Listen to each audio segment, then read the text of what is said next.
up, y'all? Welcome to The Stack. I'm Alex. I'm Justin. I'm Pete. And on The Stack, we bring you so many comic book reviews that are in-depth, well thought out, and well planned ahead. Exactly, scripted. Well This is a planned stack. This is a real stack. Mm-hmm. It's a stack of reviews, and we're going to kick it off with Sinister War, #1 from Marvel Comics, written by Nick Spencer, art by Mark Bagley. In this book, as you can probably figure out by the title, we're kicking off yet another Spider-Man event. In this case, there's not one Sinister Six, but eventually six, I believe, Sinister Sixes of different variations who are going to be fighting and attacking Spider-Man. Meanwhile, in the background, something that has been teased for a very long time over the course of Nick Spencer's run, we are getting Mephisto and Doctor Strange about to gamble in Vegas for a big secret about Spider-Man and something that is missing from his life. So I'll tell you what, I'm just going to throw this off because I kind of know what Pete is going to say already. First of all, love some Mark Bagley art. He's just a commensurate Spider-Man artist. That's great. 100%. I was going to say that exact. Like, Mark Bagley was drawing Spider-Man when I first started reading Spider-Man, so there's something about his art that's like coming home. Feels very Spider-Man. That's great. I also think the idea of having 6 Sinister Sixes is very fun in a very silly comic book way. Just make it a battle royale. The whole point of Sinister Six is it's already too much for Spider-Man. So sure, bring in 36 of them. Why not? That's a lot. That's just utter insanity, and I think that'll bid to a really fun place. The big thing, though, as much as I kind of am enjoying this teasing that we're going to somehow reverse or reveal one more day, just get to it. Like, just get to it already. The teasing is too much. Do it! Nick Spencer, I think we can say, too much teasing across the board. He's a teaser. He's doing too much teasing. And I think that is messing with the story a little bit, especially the juxtaposition with Mark Bagley's art, which comes from a time when it was like, hey, we're doing this arc, and then we're not going to talk about any of that stuff, and we're doing another arc. And now in this, it's like, no, we are doing a very long-term goal thing. Even Kindred here, I'm like, is Kindred? What's the deal? Like, I'm still being teased about Kindred and like what the overarching plan is. Oh, so, still being teased about Kindred? Come on, man. I've been waiting for this for avs. No, right? But I think Justin is right here. The thing with, yes, he's probably Harry Osborn, but maybe he's not Harry Osborn.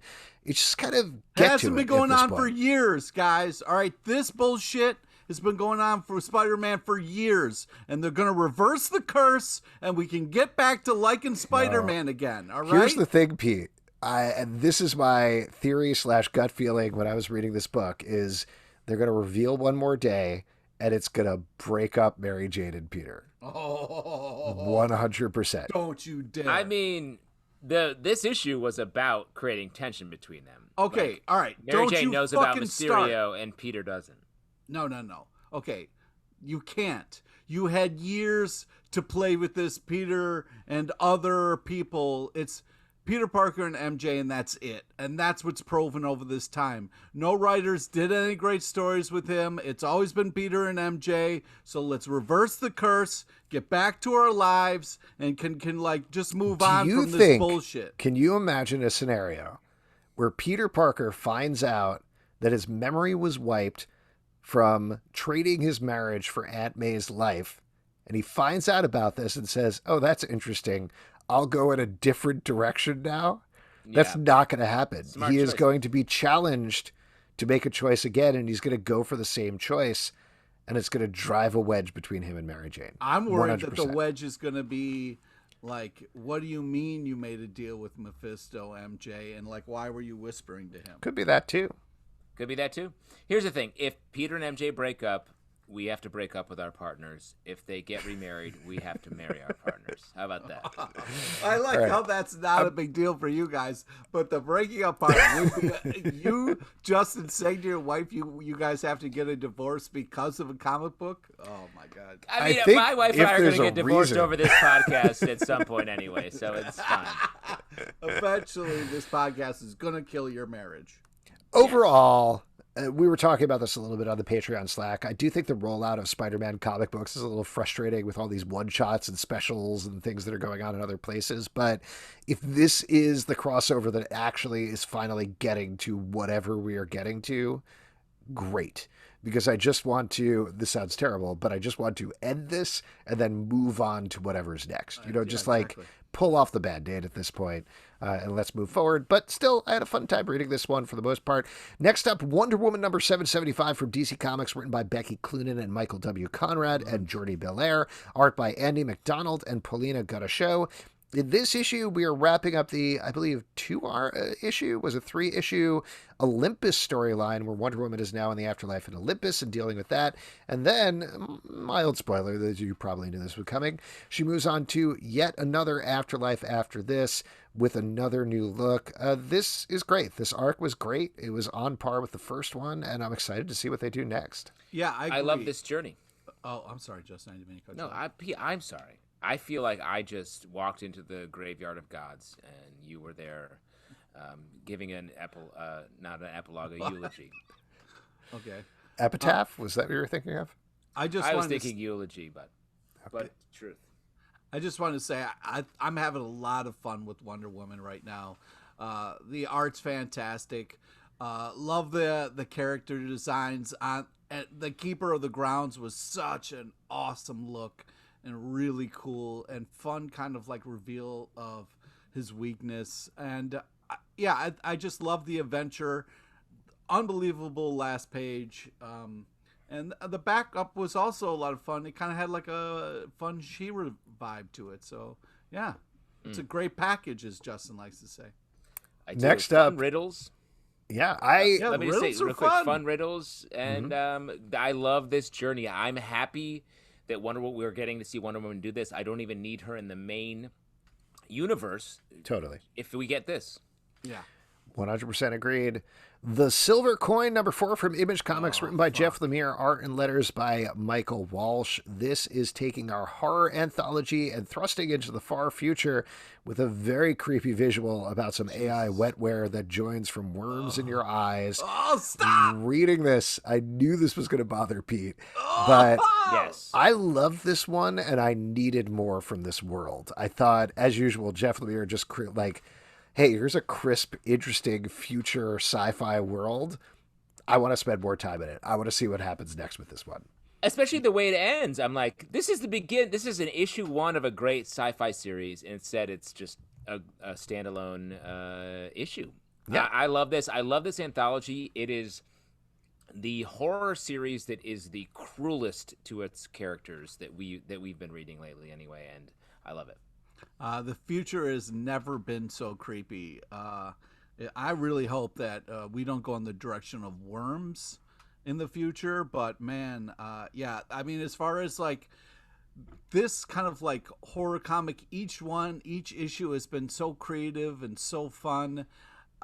I've just been really impressed with how different, but how similar it is. And man, this has been really impressive as far as a creative project putting out. I've been really impressed with what they do each time we read this.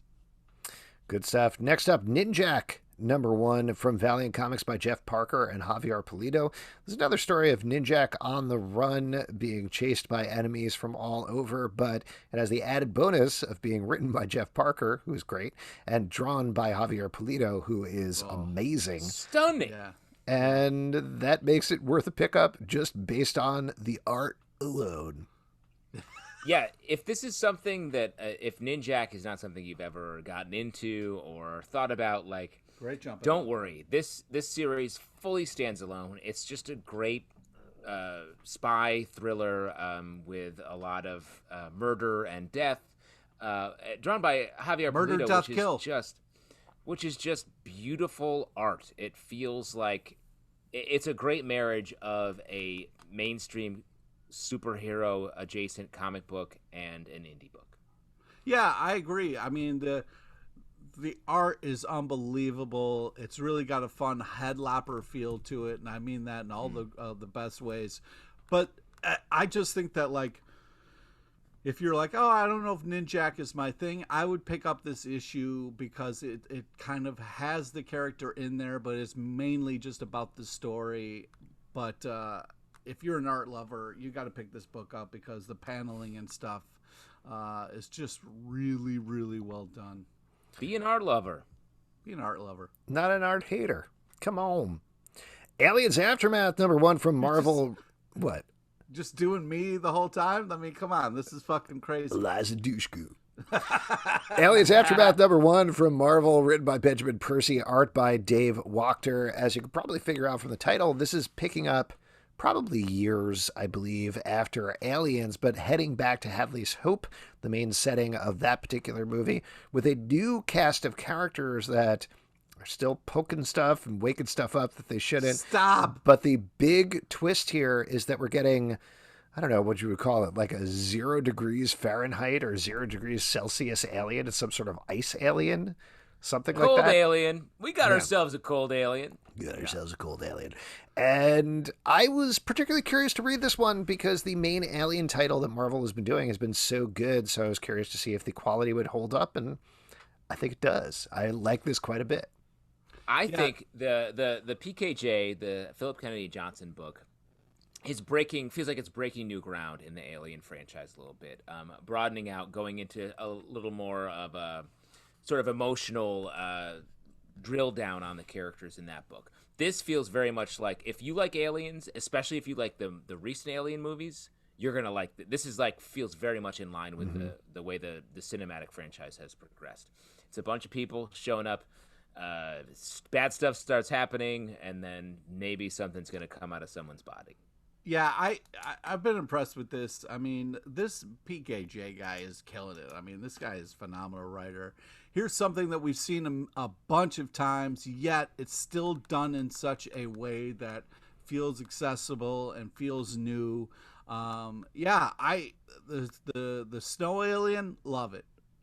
Just to clarify, this was not written by PKJ. This was written by Benjamin Percy. Percy. Yeah, the other book was PKJ. But I will say, like, on the point of that, though, like, to have these books going out together is a fun way to sort of diversify the Alien franchise over a month. Yeah, it's fun stuff, and the art is really good. This one, to your point, Justin, this feels like one of the old school Dark Horse Alien comics, a lot more than the PKJ one was. But that's okay, because those were good as well, so I'm happy to read it. But I'll tell you what, the one thing that kind of holds me back a little bit about these books is that the Alien comics are very scary for me. Yeah, scary smooth. What do you mean by that? I'm just saying that they're really smooth and hairless bodies on those aliens, man. Oh, that's an interesting. Put that on the spine of the book. Then, Pete, if you like how hairless they are, you got to try the new Performance Package 4.0 from Manscaped. Well, I tell you, I love using the Lawnmower 4.0 with this cutting-edge ceramic blade and skin-safe technology. I've never had to worry about my sack bursting open. Sorry, what? What exactly? Like the aliens. Got you. Okay, I got you. Jumps That out makes a little lot like more sack. sense. Right. And I might add, that is quite gross. The Performance Package 4.0 includes the Lawnmower 4.0, the Weed Whacker ear and nose hair trimmer. I need that. Crop Preserver ball deodorant, Crop Reviver toner, Performance boxer briefs, currently wearing, and a travel bag to hold your goodies. With this package, you'll have all your needs taken care of safely and efficiently, and you will smell great too. That's awesome. I'm glad, and I can't wait to use these products. Yes. What? What do you mean? Pete doesn't want to read this line, but what we wrote out for him is, sounds like the only face hugger I'll need to worry about is my girlfriend, because she'll be busy hugging my face. Yeah, Hug my face? That's not offensive, Come Pete. on. That's just sweet. She loves you. She wants to hug your little beardy face. Yeah, I don't want to say stuff like that.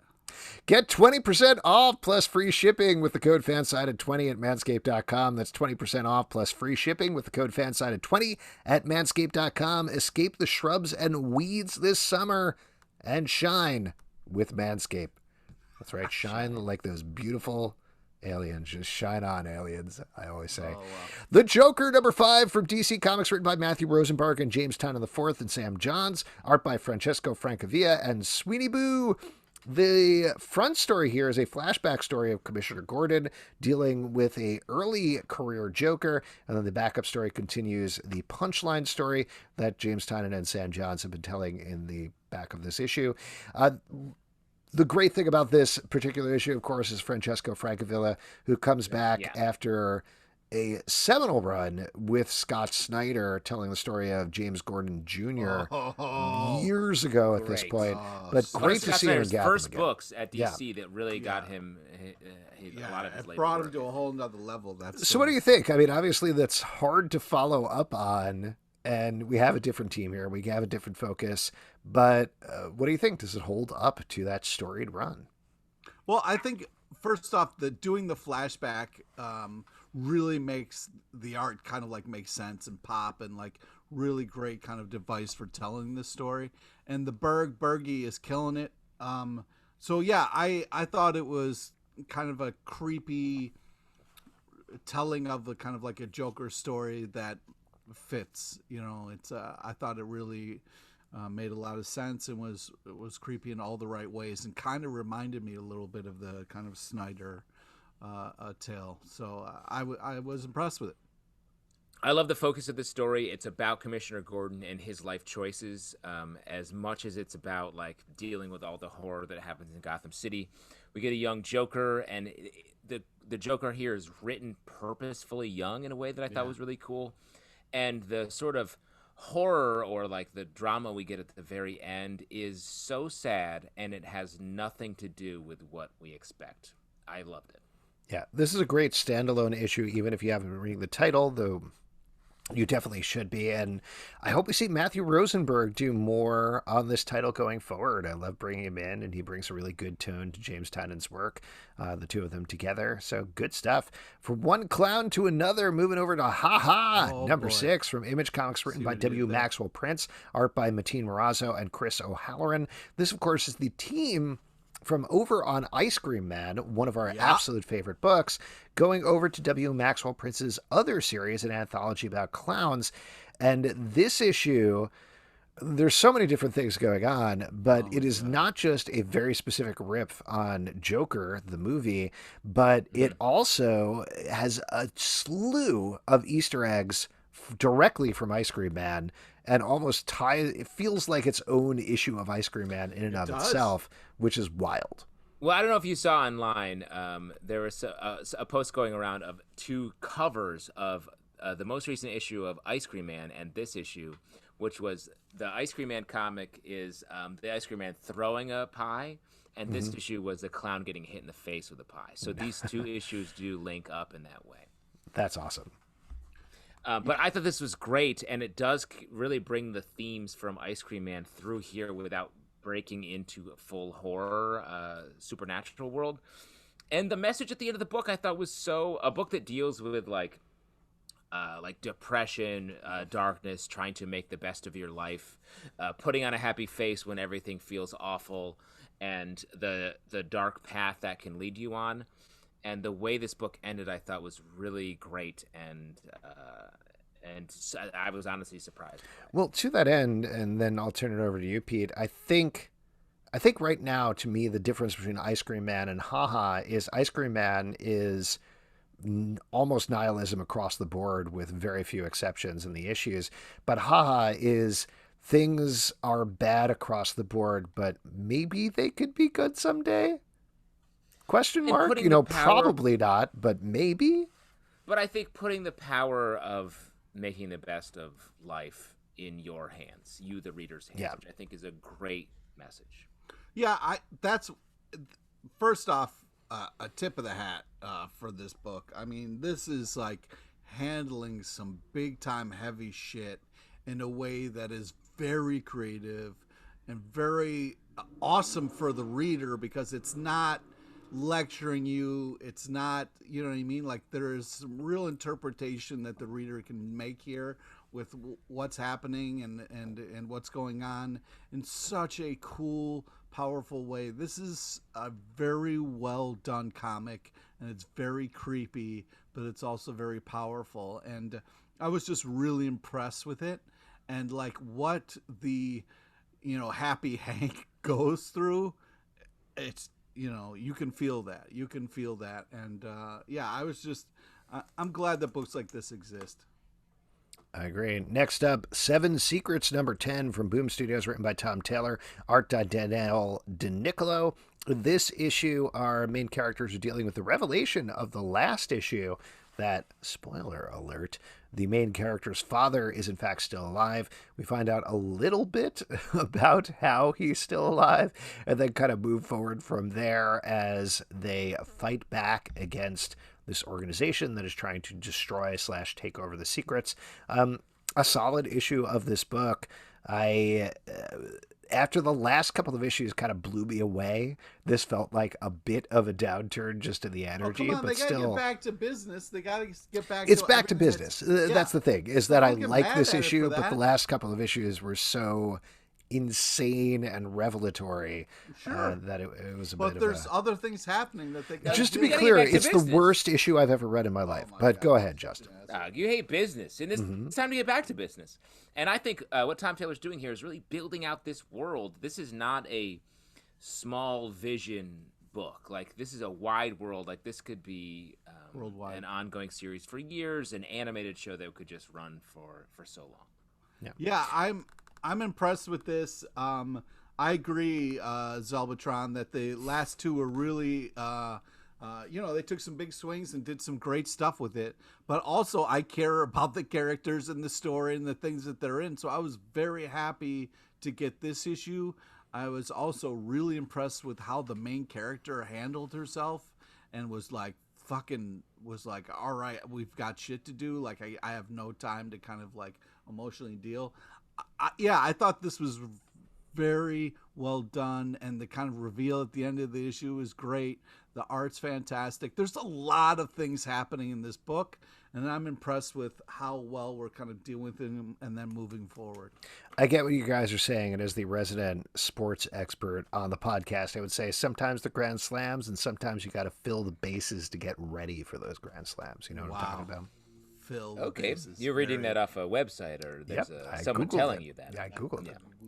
Next up, Friday, number 3 from Panel Syndicate, written by Ed Brubaker, art by Marcos Martín. This, of course, is an adaptation of Rebecca Black's song, and they're pretty much through it at this point. There's not much more to say. Wow, that is not appropriate. This book has actually been out for a while. I kept meaning to put it in the stack, and I finally got it in here. Yeah, you kind of flexed on this. You were like, this is in the stack. I don't give a shit what you say. So, all right, Justin, let's talk about your book. You're reading his email, right? Where he said, I don't give a shit. Yeah, I don't give a shit. This book is great, and I feel like we're in a little bit of an Ed Brubaker desert right now. So this is a great time to pick up this book, which you can get on Panel Syndicate. Pay what you want for the first 3 issues. It's about a duo, a teen detective duo that has grown up, and the female of the group, the woman, has come back to the small town where the male never left, the guy never left, and gets back involved. The Marcos Martín art is just beautiful across the board. This issue especially, just epic snowscapes. A lot of things happen in this issue, which I don't want to spoil if you haven't read it, but this is one of the best books on the stands right now, and it's not even on the stands. It's definitely not. But yeah, this is a book that I'm glad Justin made us read.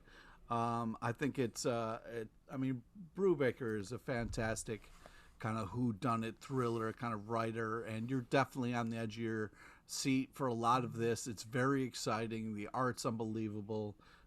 It's what you want out of a Brubaker kind of project. So yeah, definitely worth checking out if you're into the brew world. I agree. I wish Justin hadn't used that extremely rude tone in his email when he was inviting us to read this. Just ask next time, Justin, that's all I'm saying. But like you guys are saying, well-written book, well-drawn book, well worth checking out, and well worth the $100 I paid per issue. Scream number 1 from Marvel, written by Clay McLeod Chapman, art by Christopher Mooneyham. This is continuing the Extreme Carnage storyline as Carnage is coming for the other symbiotes in the Marvel universe. This is good. Nice. No, I don't know. This definitely way to bunt, baseball head. Yeah. Well, let me Google that really quick.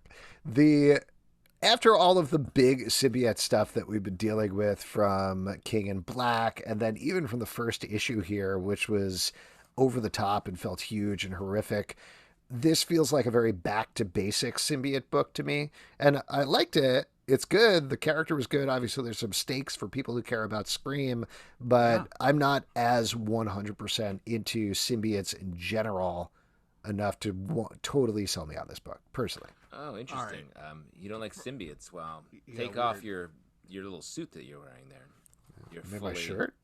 No, your organic alien suit. Shirt? My organic shirt?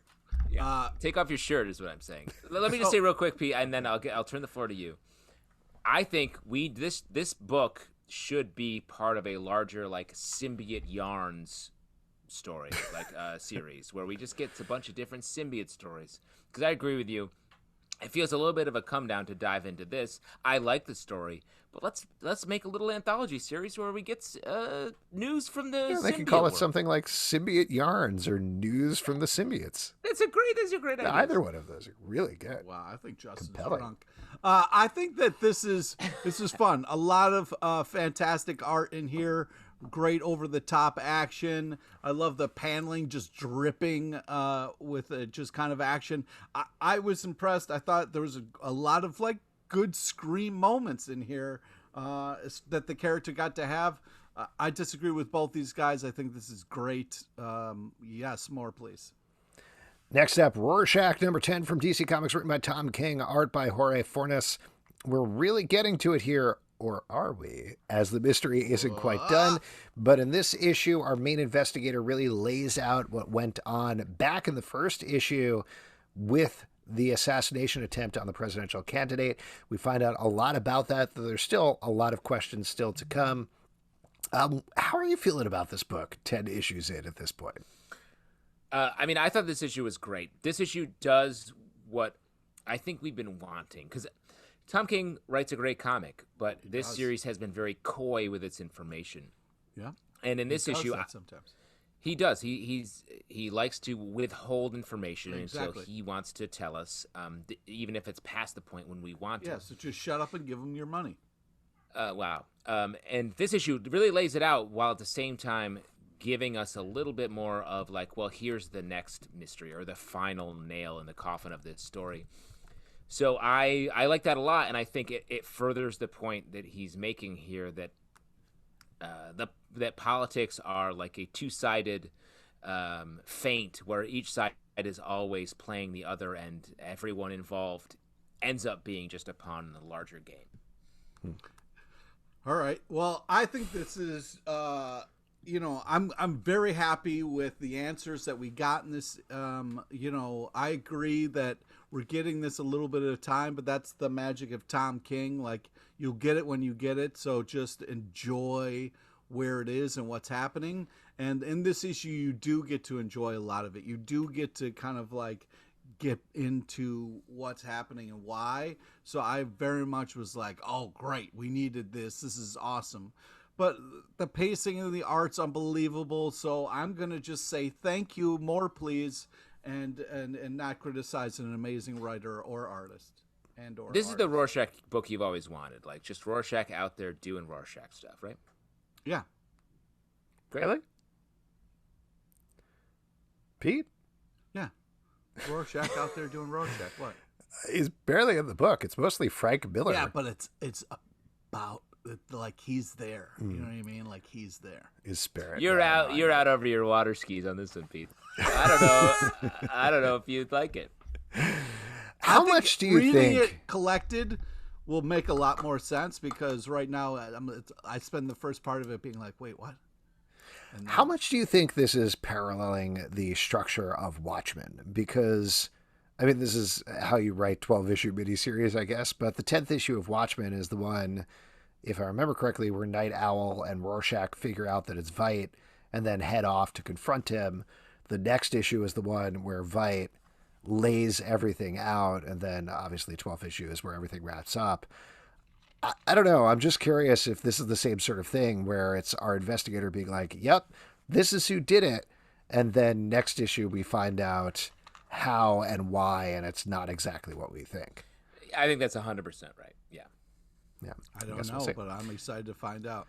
Next up, let's talk about one of my favorite books of the week, Six Sidekicks, number 2 from Image Comics, written by Kyle Starks, art by Chris Schweizer. In this book, as the title says, you got 6 sidekicks of a Chuck Norris-type character who died. They're trying to investigate the mystery of his death. They're not particularly good at it. But in this issue, they go on a bunch of car chases with one of his old Knight Rider-style cars. Kyle Starks is just a very funny writer, and Chris Schweizer marries perfectly with his words, with the art. I just have such a blast reading this book. It's so much fun to read. What did you guys think? I agree. Like, big Spy Hunter vibes from the car chase portions of this book, the old NES game. You guys know what I'm talking about? Oh, yeah. Of course. I love the point where there's a dashboard of buttons that are like smoke bombs, and they press them. It's like, oh, of course they don't work. Like, there's a lot of just great fun jokes like that throughout this book, and it's a fun ride. The art style really matches the vibe, very 70s cinema, and I appreciate it. Yeah, I mean, I think this is very cool. It also had a little like fun Go Speed Racer kind of vibes as well, as far as like some of the character poses and stuff like that. But this is just fun and great kind of last page reveal of us getting the team together. But what I'm really upset about is they pulled off a joke that I wanted to do when I died, and that's like having Justin go somewhere and then just like him opening up a piece of paper that just says "fuck you, Justin." Oh man, that would be. You awesome. can still do it. Yeah. Just fake your death. Forget You about can do this, it. It's and fine. then by then. But yeah, just fun. It's a fun book from start to finish, and it's got fantastic art.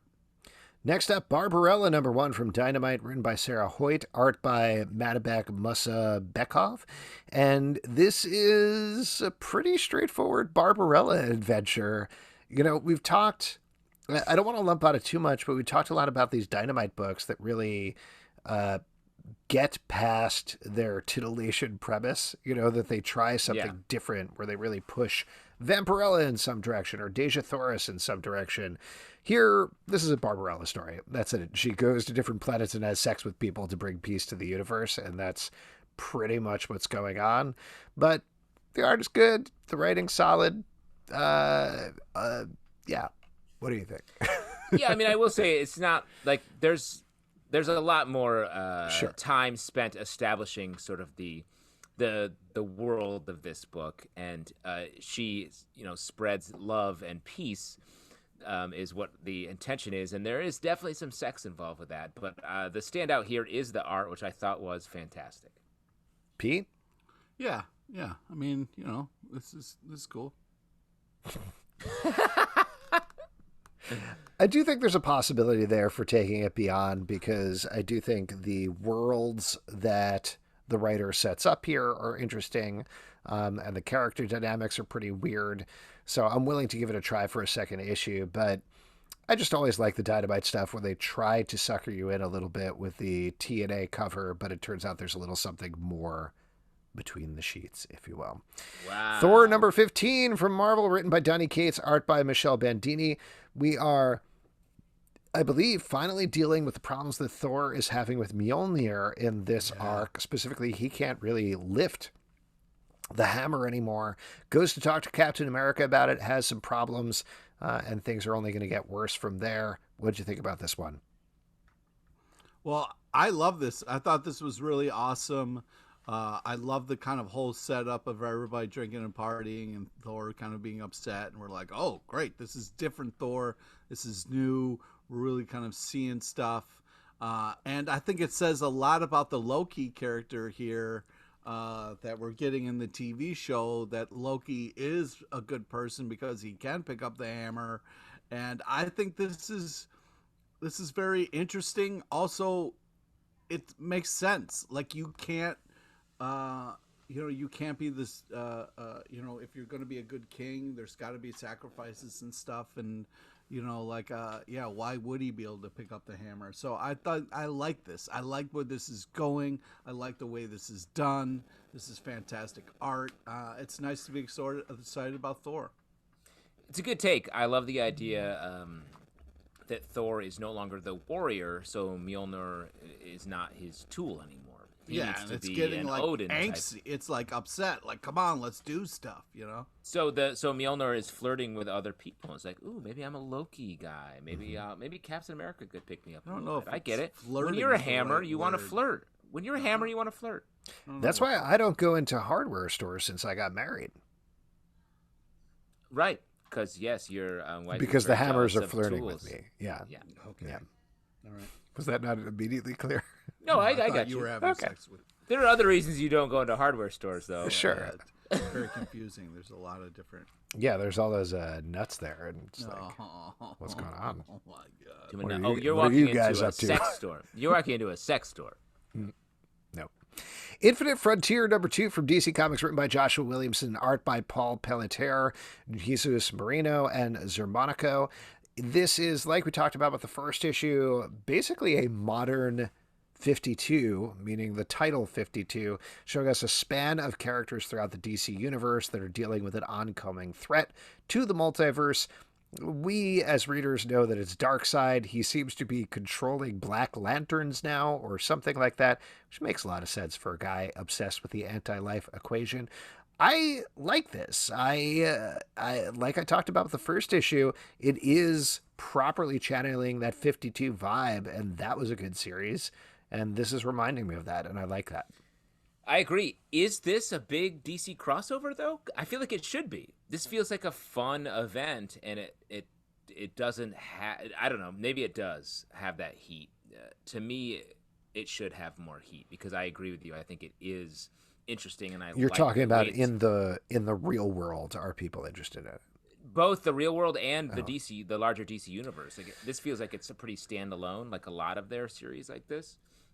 And I feel like it warrants a little bit more attention, because this feels like the kind of thing that is using DC continuity in the multiverse in a way that isn't, stressful and like feeling like you have to do a bunch of research to read it. Well, let me throw this out to you. I think it would be bigger if it had come out in a year or two, maybe even longer. It's the sort of thing that like DC has been rocketing through so many events nonstop. They just rebooted the multiverse with that insane Dark Knight's Death Metal storyline that spilled over into the entire line. They had New Frontier? No, Infinite Frontier. Wait, what was the Future State? Thank you. Wow. Sorry, I'm getting very confused. We just now. watched your No, brain there's a play. lot of similar words at play here.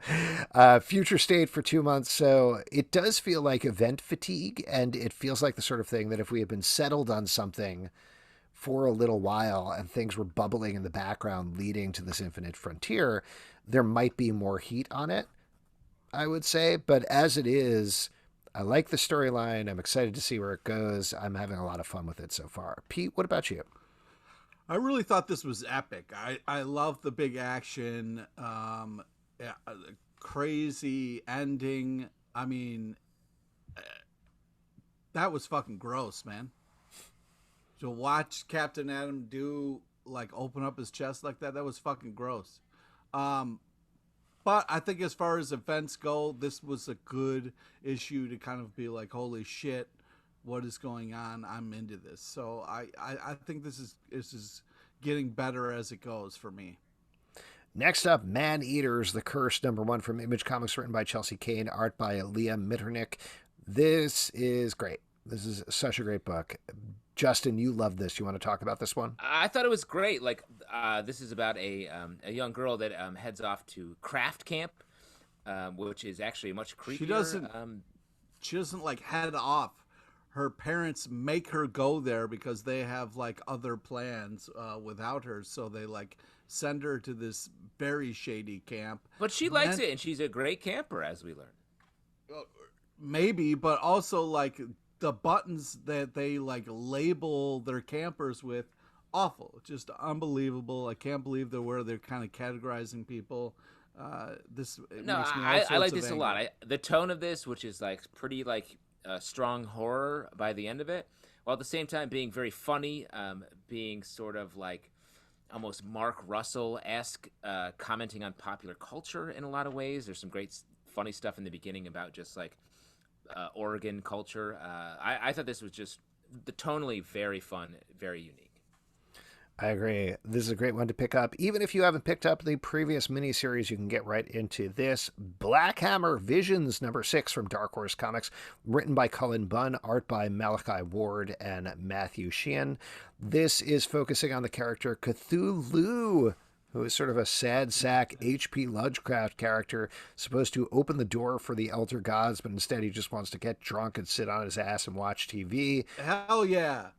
Really resonates. Really resonates. Very fun. A lot of these have been deeper and darker and wilder, but this was a fun issue of this book that I enjoyed reading. I agree completely. Like the way this sort of struck the tone, just the name Cthulhu, L-O-U at the end, just was such a fun, like clearly like language. The premise jumped right out of the language there, and I thought this was great. Yeah, it's a fun idea, well executed. I mean, Cullen Bunn is smart like that. He's got like he comes up with great premises and then delivers. Last but not least, Mouse Guard, the Owl Hen Caregiver, and Other Tales #1 from Boom Studios by David Peterson. As you can probably figure out from the title, this is a bunch of different short stories set in the Mouse Guard universe. Pete, you are a Mousy fan on the podcast. What'd you think about this Mouse guy. So a couple, I don't think it was I don't know when the last New York Comic Con I was at. I think it was maybe 2020 or was it 19? I'm not sure. No, it wasn't 2020. Not 2020. It wasn't 2020. Sure. Yeah. You were there. Nobody else was. I saw David Peterson, and he was talking, telling me some sad stories about some stuff he's going through, and I was very moved. And then, like, he was saying he was putting it in a book and kind of framing it through the Mouse Guard kind of world, and I thought, oh my God, what an interesting idea. I can't wait to see what that's like when it comes out. Here it is. So excited. I love when people use personal stuff to tell stories. I think it's such a great way to kind of do that. We get to experience it through these Mouse Guard characters, and it makes it a little bit more unique and special. Yeah, just the back matter where he kind of reveals this stuff was great. I love the stories, very touching. And why not? Like, why can't a mouse get deep about life and kind of wonder about purpose? You know what I mean? Why not? These books are fun. I had a mouse problem in my apartment a couple months ago, so I felt really guilty about that, about what I did after reading this book. Oh, man, I'm sorry. You the things I did to these mice. Oh, man. Oh, God. Just... Not even just traps, just personal, like truly, like perverted perversions. Yeah. You would call it. But the art is unbelievable. The paneling is great. Everything is so detailed and creative. You're getting a great package when you buy something like this. This is all unbelievable artwork, and I think we can officially say that you say you're getting a great package way more than I ever did. So stop referencing me and start referencing yourself. Okay. Pete, are you also a line producer? I wish, man. I would have people that sweet line producer. I wish. Dude, I would have everybody line up at the start of every day, get things going. You know what I mean? That's what the job is. Yeah. It's producing a line of humans. Yeah. But yeah, that's what you think that is. This is beautiful stuff and very touching stories. Hey, did you hire the line producer for a production yet? You know, the person who lines everybody up in the morning. A hard job, not an easy job. It's hard. Like you got to do quiet fingers. You have to flash the lights if people aren't listening. Mm-hmm. We're talking about a pre-K teacher. Yeah. Now, Pete, do you usually, when you work as a line producer, do you get them in height order or age order, or is there an alphabetical order? What do you go for? It really depends on the project. You know, I let the project speak to me. But seriously, guys, come on! This Mouse Guard book is great. Yes, we like Mouse Guard. We don't need to go. We don't need to keep talking about it. No, you guys didn't give it enough credit. I feel like this is a really touching book. Really feel like you're trying to get us in line, Pete. No. we have a writer and artist opening up his heart to us and sharing, and you guys are like, oh, it's good, it's okay. Like, this is we just wanted to make some jokes about line producing. This book is great. It's beautiful. All of the mouse guard stuff is beautiful and wonderful to read. It feels like a warm blanket of a book. If you'd like to support our podcast, patreon.com/comicbookclub. Also, we do a live show every Tuesday night at 7 p.m. to Crowdcast and YouTube. Come hang out. We would love to chat with you about line producing or mice killing or whatever you want to talk about. It's all good. iTunes, Android, Spotify, Stitcher, or the app of your choice to subscribe and listen to the show. At Comic Book Live on Twitter, Comic Book Club Live on Instagram, comicbookclublive.com for this podcast and many more. Until next time, we'll see you at the virtual comic book shop.